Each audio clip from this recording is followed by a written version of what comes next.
Dr. Han Jiho looked out the window of the spaceship as it approached the massive space station.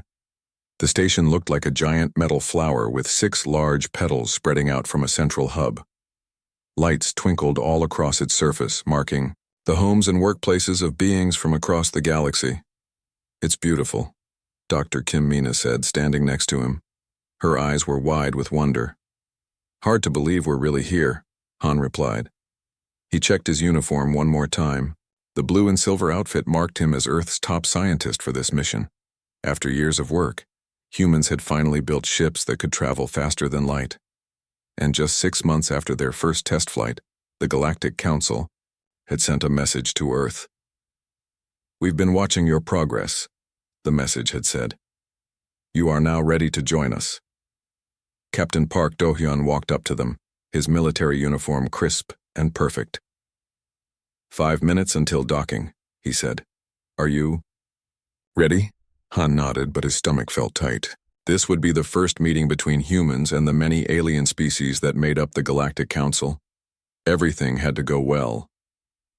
"Lee Junho is waiting in the main hall with the gifts," Park said. "He's been practicing his greeting speech all morning." Kim smiled. "Poor Junho. Being the cultural ambassador means so much pressure." The ship slowed as it entered a large opening in the central hub of the space station. Mechanical arms reached out to hold the ship in place. There was a soft bump as they connected. "We have successfully docked," a voice announced over the speakers.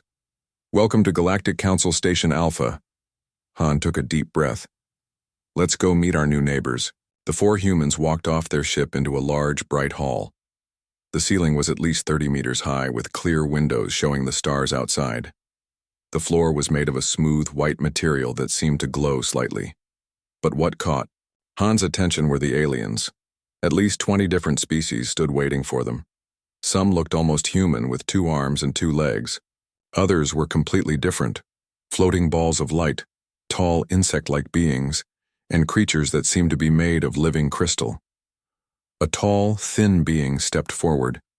It had pale blue skin that seemed to shimmer in the light. Its eyes were large and completely black, with no visible pupils. It wore a simple white robe with a silver symbol on the chest. "Welcome, humans of Earth," it said in perfect English. "I am Taemin, Chief Scientific Officer of the Galactic Council. We are honored by your presence." Han stepped forward. "Thank you for your welcome. I am Dr. Han Jiho, lead scientist of the Earth delegation. With me are Dr. Kim Mina, our expert in biology and chemistry, Lee Junho, our cultural ambassador, and Captain Park Do-hyun, our security liaison." Taemin made a gesture with its long, 6-fingered hand. "Please follow me. The council is eager to meet you." As they walked through the station, Han noticed how different the aliens were from each other. Some moved quickly, others slowly. Some made loud noises as they talked, while others seemed to communicate without speaking at all. "Your species is quite interesting to us," Taemin said as they walked. "Most beings in the council evolved on much gentler worlds than Earth." "Gentler?" Kim asked. "Yes. Your planet has extreme weather, strong gravity, and many dangerous life forms. You evolved as both prey and predator. Most species here evolved as one or the other, not both." Han thought about this. It was true that Earth could be harsh. Humans had survived ice ages, natural disasters, and countless challenges. Maybe that was why they had developed technology so quickly. They needed it to survive.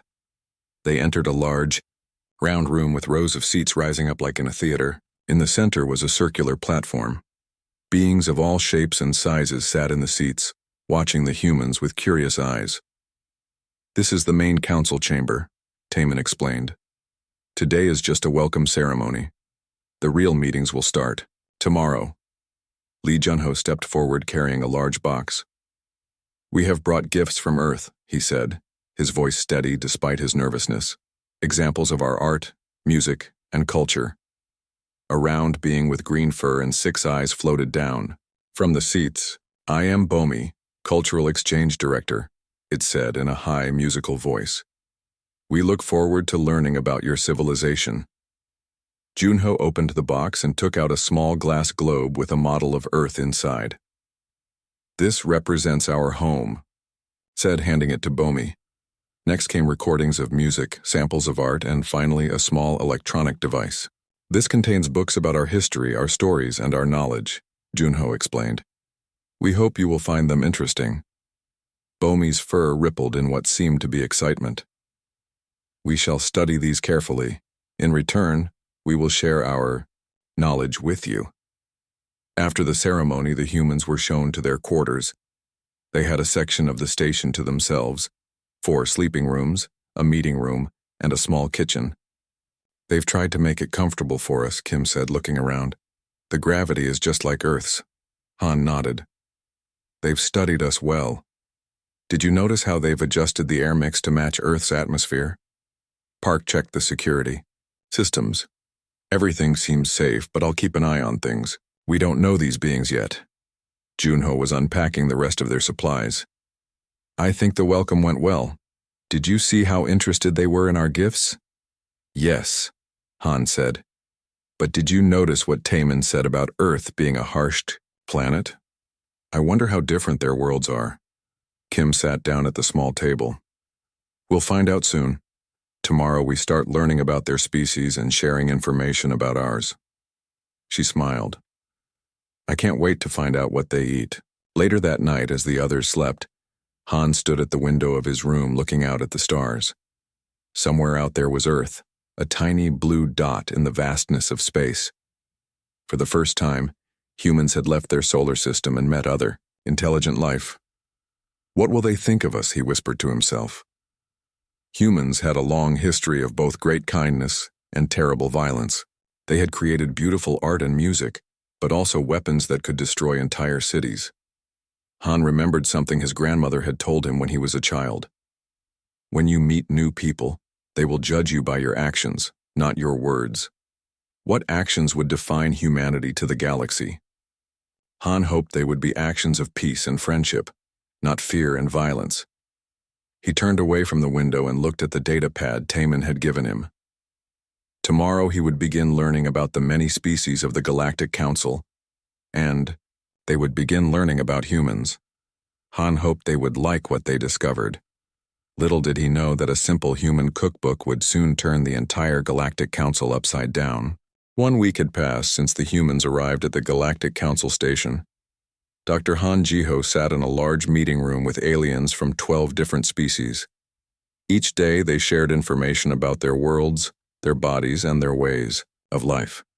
"So your species has 2 separate sexes for reproduction?" asked Taemin, the blue-skinned chief scientific officer. "How interesting." "Yes," Han replied. "Most animals on Earth reproduce this way." A small round alien with purple fur and 3 eyes made a chirping sound. The translator device on Han's wrist converted it to words. "On my world, we have 6 different biological roles in reproduction. It makes family gatherings very crowded." Everyone laughed and Han smiled. He was starting to feel more comfortable with these strange beings. They were different on the outside, but they shared many of the same feelings and needs as humans. After the meeting, Han returned to the human quarters to find Dr. Kim Mina cooking something that filled the air with rich smells. "What are you making?" Han asked, sniffing the air. Kim looked up from the small cooking unit they had brought from Earth. "Bulgogi," she said. "I thought we could invite some of the alien scientists for dinner tomorrow. A proper cultural exchange." "That's a great idea," Han said. "I've noticed they're very interested in our daily habits." Captain Park entered the room and also sniffed the air. "Smells good," he said. "But do we know if the aliens can eat our food? They might get sick." "I've been studying their biology," Kim said. "Most of them have very different digestive systems from ours, but they can safely taste small amounts of our food. I'll prepare special dishes they can eat for the main meal." The next day, Kim spent hours preparing for the dinner. She cooked rice, vegetables, and meat dishes. She set up the small dining area with plates and chopsticks, trying to make it look like a traditional Korean meal. At the agreed time, 5 alien visitors arrived at the human quarters. Taemin was there along with Bomi, the green furry cultural exchange director. There was also a tall insect-like being named Dasam, a crystalline entity called Jinwu, and a small floating creature that looked like a jellyfish, named Subin. "Welcome," Kim said, bowing slightly. "Please come in." The aliens entered cautiously, looking around at the human living space. "What is that smell?" asked Dasum, the insect-like alien. Its antennae waved in the air. "That's our food," Kim explained. "We've prepared a traditional meal from our home country of Korea on Earth." She led them to the table where the food was displayed.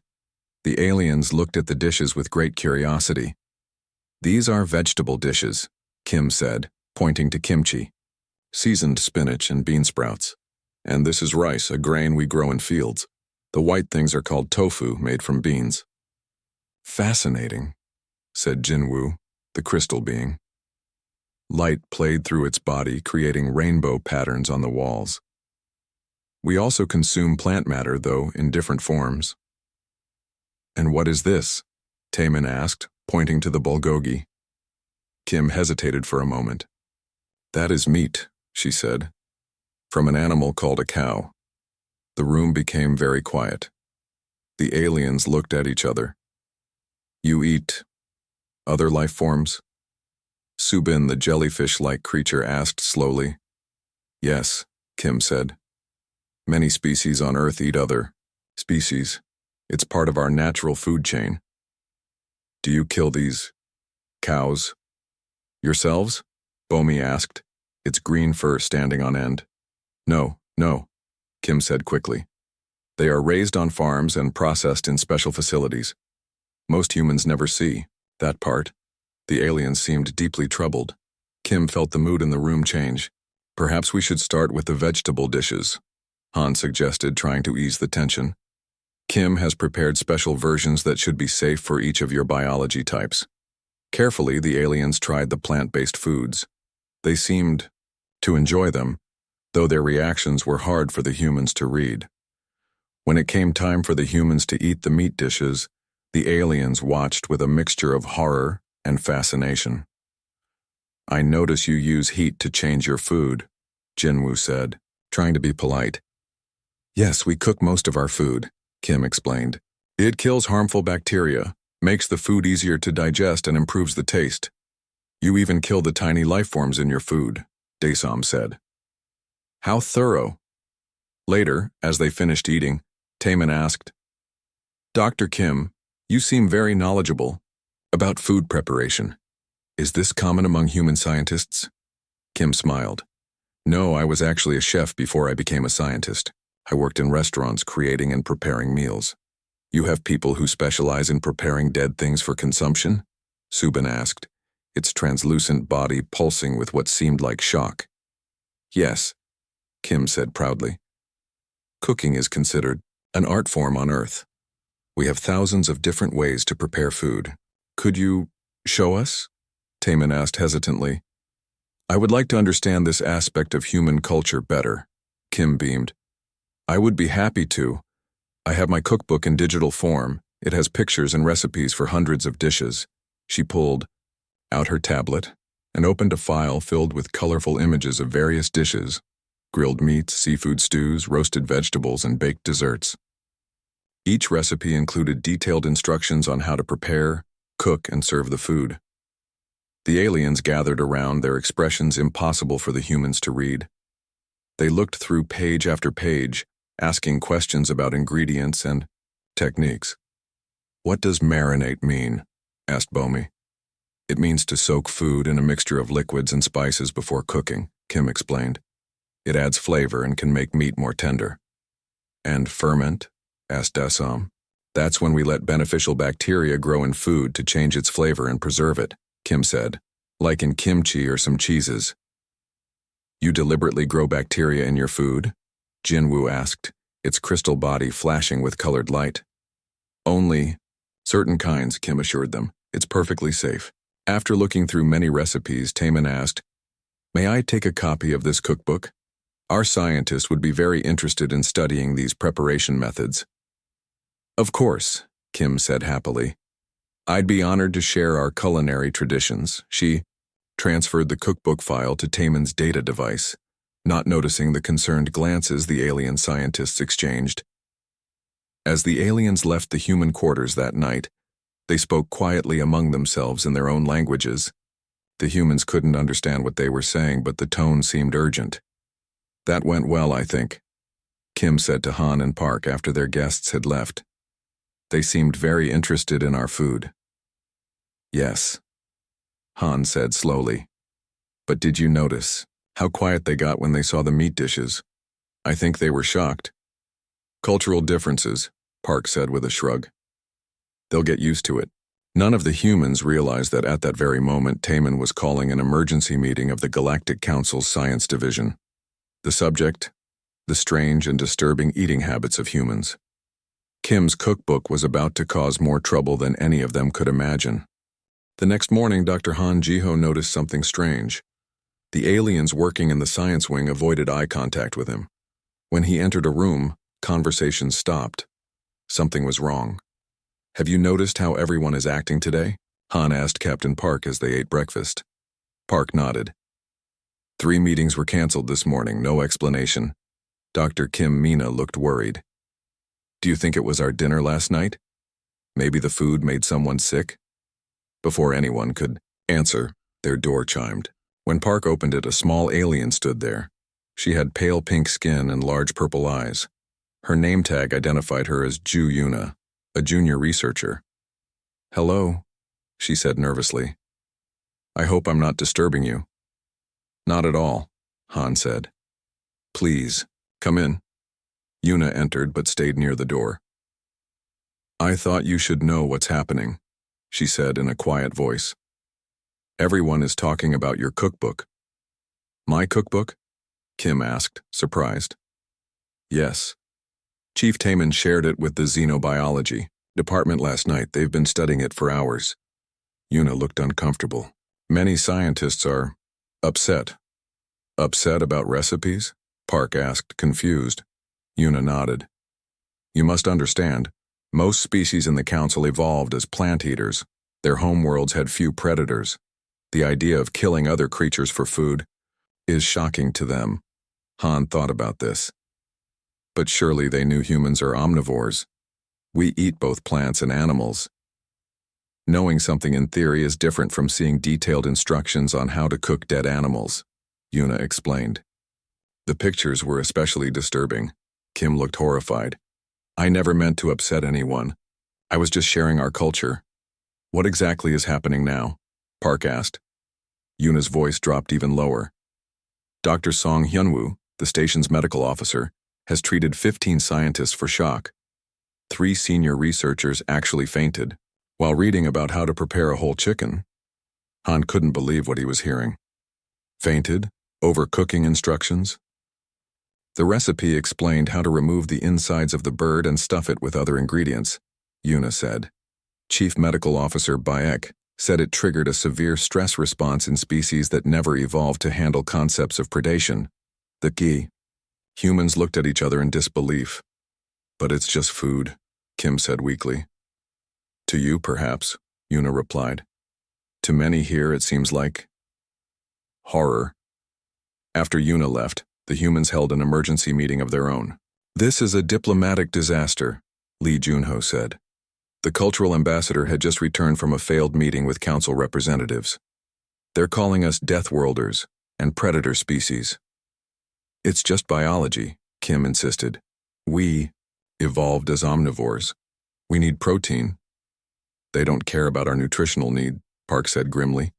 "They care that we kill and eat other living things, then write books about how to do it better."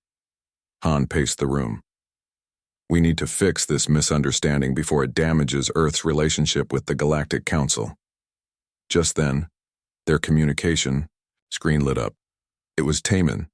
The blue-skinned alien looked stiff and formal.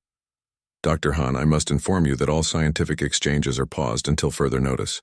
The Council is reevaluating Earth's status." "Because of our eating habits?" Han asked in disbelief. Taman's large black eyes blinked slowly. "Your species has developed methods to kill and consume other life forms that are troubling to many council members." "But that's how we survive on Earth," Kim protested. "Many animals eat other animals there." The issue is not just consumption, Taman replied. It is the level of enjoyment your species takes in the process. Your cookbook contains 57 different ways to prepare the muscle tissue of land animals, 43 methods for cooking water creatures, and 12 techniques specifically for cooking bird flesh. Kim opened her mouth to argue, then closed it again. How could she explain thousands of years of cooking tradition to someone who found the very idea horrifying? We request that your delegation remain in your quarters while the council deliberates, Taman continued. Safety personnel will be stationed outside for your protection. Protection? Park asked sharply. Or to keep us contained? Taman didn't answer directly. Some species are concerned about having predators aboard the station. It is merely a precaution. After the call ended, the human delegation sat in stunned silence. They're afraid of us, Junho said finally. Because we eat meat. This is ridiculous, Park grumbled. We're not going to eat them. They don't know that, Han pointed out. Many of these species never evolved with predators. The very concept is alien to them. What do we do now? Kim asked. She looked miserable. This is all my fault. No, it's not, Han assured her. This was bound to happen eventually. We just need to find a way to explain ourselves better. 3 hours later, there was another chime at their door. This time it was Dr. Song Hyunwoo, the station's medical officer. He was a tall alien with smooth gray skin and 4 arms. I apologize for disturbing you, Song said politely. But I need to speak with Dr. Kim about her cookbook. Kim stepped forward nervously. I'm very sorry for any distress it caused. Song held up one hand. Actually, I found it fascinating from a medical perspective. Your species has found ways to make potentially dangerous food safe to eat. That shows remarkable intelligence. This was not what the humans expected to hear.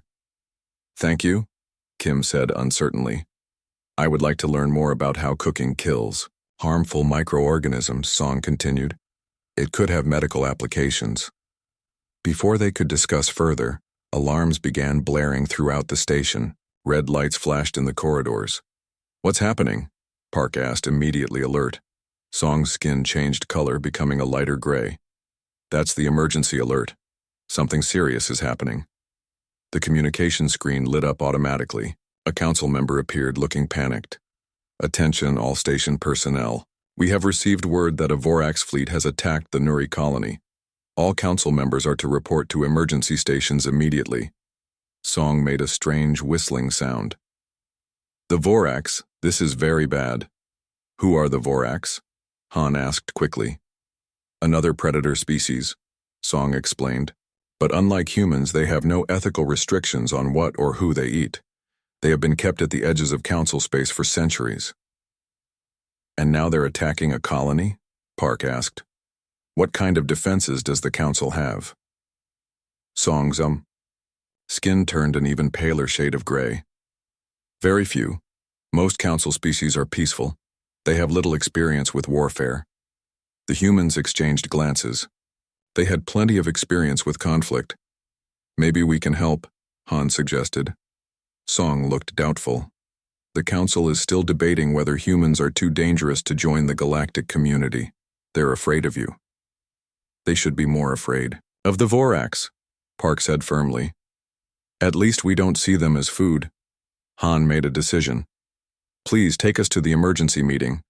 Earth may be new to the galactic stage, but humans know something about defending themselves against predators. Song hesitated, then nodded. Follow me, but be prepared, they may not welcome your assistance. As they hurried through the corridors, Han realized that the very traits that had horrified the council, humans' ability to fight, to kill when necessary, to understand predator psychology, might now be exactly what was needed. Perhaps a species that knew how to cook was exactly what the Galactic Council needed in this moment of crisis. Dr. Song Hyunwoo led the humans through crowded corridors. Aliens of all shapes and sizes rushed in different directions. Many looked scared. When they reached the main council chamber, it was filled with shouting and confusion. On a large screen, at the front, Images showed a fleet of black ships attacking a small blue planet. That's the Nuri colony, Song explained. Home to over 3 million peaceful beings. In the center of the room, council leaders argued loudly. Taman stood among them, trying to speak over the noise. "Silence, please," Taman called. "We must make decisions quickly." Gradually, the room quieted. Taman noticed the humans and frowned. "Why are these beings here?" A large purple alien demanded. "They should be in their quarters." Captain Park stepped forward. "We're here to help." This caused more shouting. Bomi, the green, furry cultural exchange director, raised all 6 of her arms. "Help? You are predators like the Voraks." "We are nothing like the Voraks," Lee Junho said firmly. "Yes, humans eat meat, but we don't eat intelligent beings." "The Voraks make no such distinction," Song added. "They consume any organic matter they find useful." A screen lit up, showing a new message from the Nuri colony. A small blue alien with large eyes appeared, looking terrified. "The Voraks have landed," the alien cried. "They're taking people. Please send help." The screen went black. The council chamber fell silent. "What defenses does the colony have?" Han asked. Taman's blue skin paled. "Very few. Most council species focus on science and art, not weapons." "What about this station?" Park asked. "Do you have ships? Weapons?" "We have research vessels and a small security fleet," Taman admitted, "but nothing designed for combat." Dr. Kim Mina had been quiet, but now she spoke up. "You're afraid of us because we cook meat," she said. "But right now, there's a real predator attacking innocent people." The council members looked uncomfortable. Han stepped into the center of the room. "The Earth delegation offers our help. Captain Park has military training. Dr. Kim and I can analyze the Voraks biology if you share your data. We may find weaknesses we can use." "Why would you help us?" asked a crystalline being. "We have treated you with suspicion." "Because that's what humans do," Junho explained. "We protect those who cannot protect themselves." Taman looked at the other council members. "We have little choice," he said. "The humans have experience with conflict that we lack." After a brief discussion, the council agreed to accept human help. They moved to a command center where Park could study the station's defenses. Meanwhile, Han and Kim were given access to all data on the Voraks. They sat at a large screen scrolling through information. "Look at this," Kim said, pointing to an image of a Voraks. It was tall and thin, with gray skin and no visible eyes. It had 4 arms with sharp claws and a wide mouth filled with teeth. "They evolved on a world with little plant life," Han read. "They get all nutrition from consuming other creatures." Kim scrolled to another page. "It says here they have a highly acidic digestive system.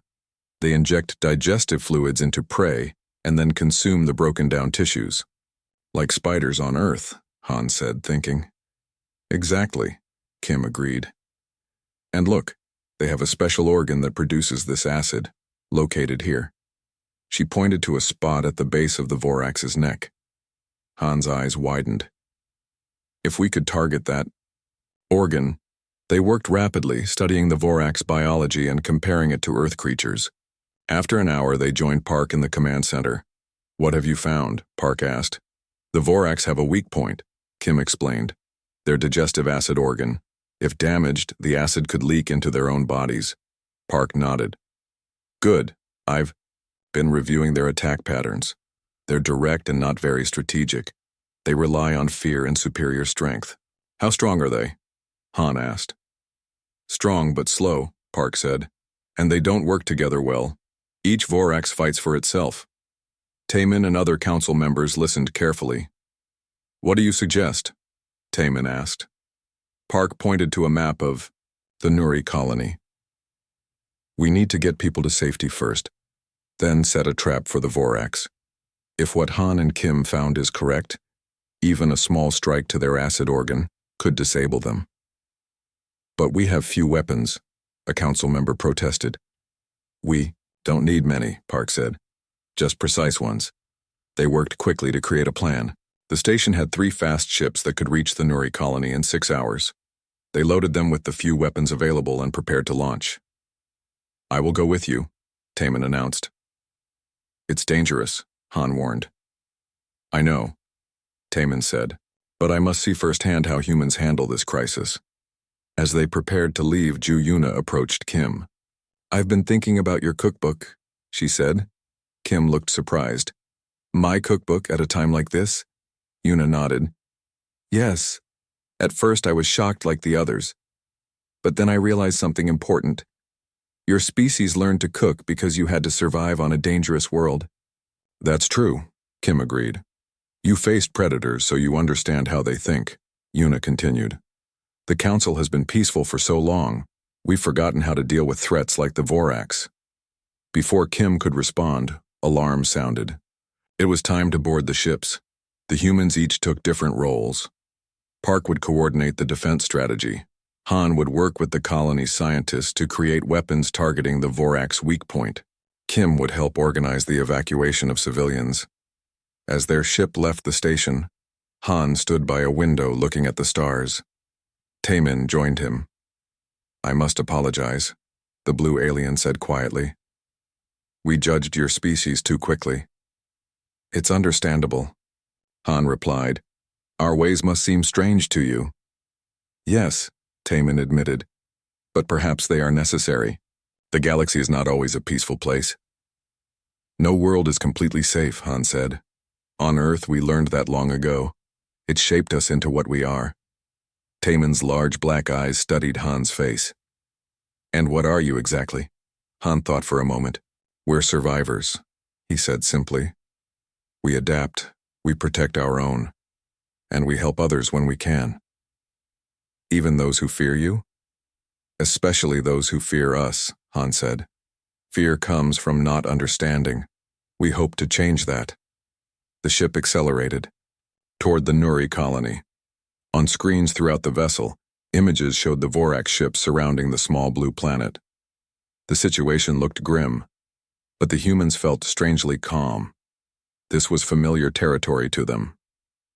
Throughout their history, they had faced dangers and overcome them.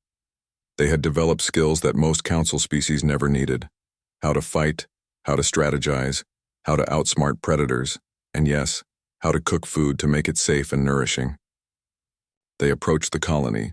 Han realized that the very things that had horrified the Council about humans, their predator heritage, their understanding of violence, their willingness to kill when necessary, were now their greatest strengths. The ship's communication system crackled.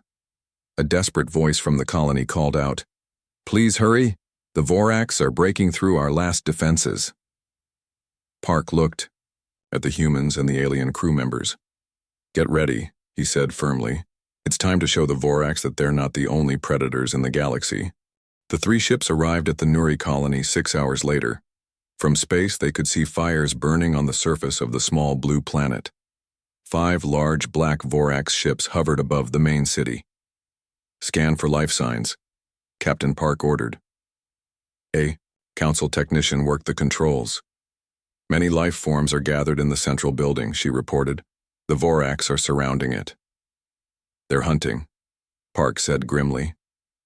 "Pushing their prey into one place for easier capture." Taman looked horrified.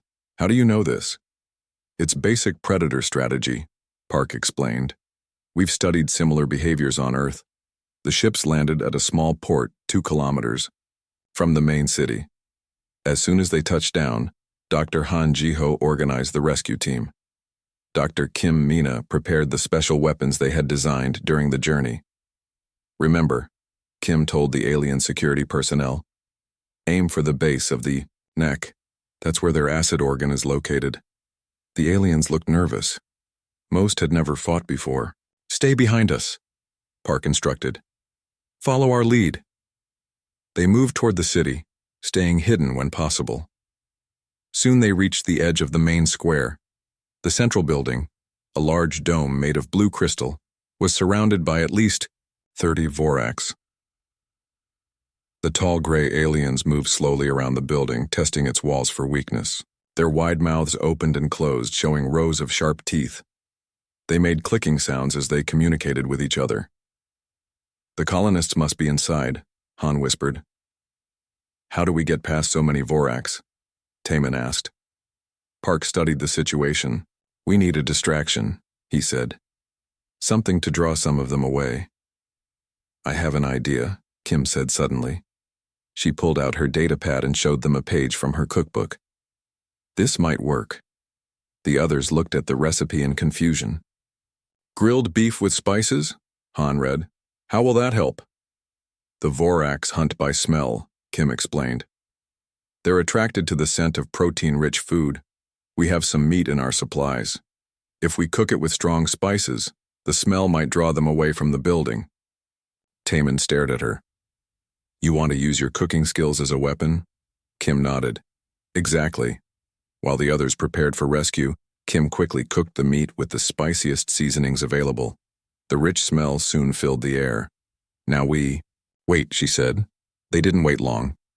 3 Voraks raised their heads, their hidden nose slits flaring. They turned away from the building and moved toward the cooking smell. It's working, Park whispered. Get ready. As the 3 Voraks approached their position, the humans and their alien allies prepared to attack. The Voraks moved faster as the meat smell grew stronger. Now, Park shouted. They jumped out from their hiding places. The council security team fired their weapons at the base of the Voraks' necks. 2 of the creatures fell immediately, acid leaking from their wounds and burning their own skin. The 3rd Voraks lunged at Park. The human captain dodged quickly and fired his own weapon. The shot hit perfectly, and the Voraks collapsed. 3, down, Han said. But there are still many more. They needed a bigger distraction. Kim had an idea. We need to cook more food, create a stronger smell, she said. Something that will attract many Voraks at once. Using the supplies from their ships and food found in nearby buildings, Kim prepared a large amount of strongly scented food. The smell spread across the square. More Voraks turned from the central building, drawn by the powerful scent. As they approached, the rescue team attacked, targeting the weak spot at the base of their necks. It's like they can't resist, Taman said in amazement as he watched another group of Voraks abandon their posts. Predators often can't ignore the smell of food, Han explained. It's instinct. With many Voraks now distracted, Park led a team to the central building. They broke through a side entrance and found hundreds of Nuri colonists hiding inside. The small blue aliens were terrified but grateful for the rescue. They quickly followed Park's instructions to evacuate to the ships. As they led the colonists out of the building, the remaining Voraks noticed and attacked. A fierce battle broke out in the square. The council security team, now more confident, after their earlier success, fought bravely. They aimed carefully at the Voraks' weak spots, disabling many of the predators. Han and Kim worked together, using their knowledge of biology to direct the defense. Taman watched in amazement as the humans made quick decisions, adapting their strategy as the situation changed. Finally, the last group of colonists reached the ships. The rescue team prepared to leave. What about the remaining Voraks? Taman asked, pointing to those still on the planet. We've prepared something for them too, Han said. He showed Taman a small device. This will release a gas that targets their respiratory system. It won't kill them, but it will make them very sick. They'll leave to find easier prey. As their ships lifted off, they deployed the devices. The gas spread quickly through the city. The Voraks below began to scatter, retreating to their own ships. It worked, Kim exclaimed. The 3 council ships, now crowded with rescued colonists, returned to the space station. News of their success had already reached the council. When they arrived, they were greeted as heroes. In the main council chamber, Taman stood before the assembled representatives. Today we have learned an important lesson, the blue alien announced. We feared the humans because their ways seemed strange and violent to us. We were shocked by their cooking methods and their consumption of animal protein. The council members murmured in agreement. But those very traits, their understanding of predator behavior, their knowledge of hunting strategies, their ability to use food as both sustenance and tool, saved many lives today. Han, Kim, Park, and Junho stood quietly, listening. The Humans come from a world where danger is common, Taman continued.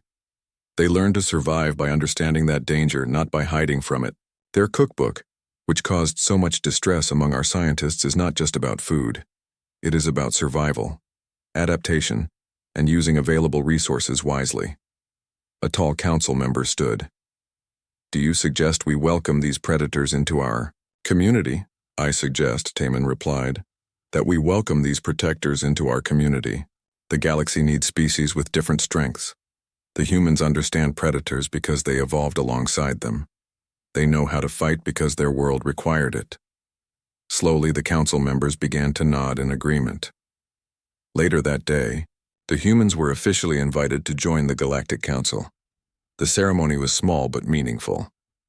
As a gesture of friendship, Taman said, we have prepared something special. Servants brought in a table filled with food, all plant-based dishes from Earth cuisines. Kim smiled. You've been studying my cookbook.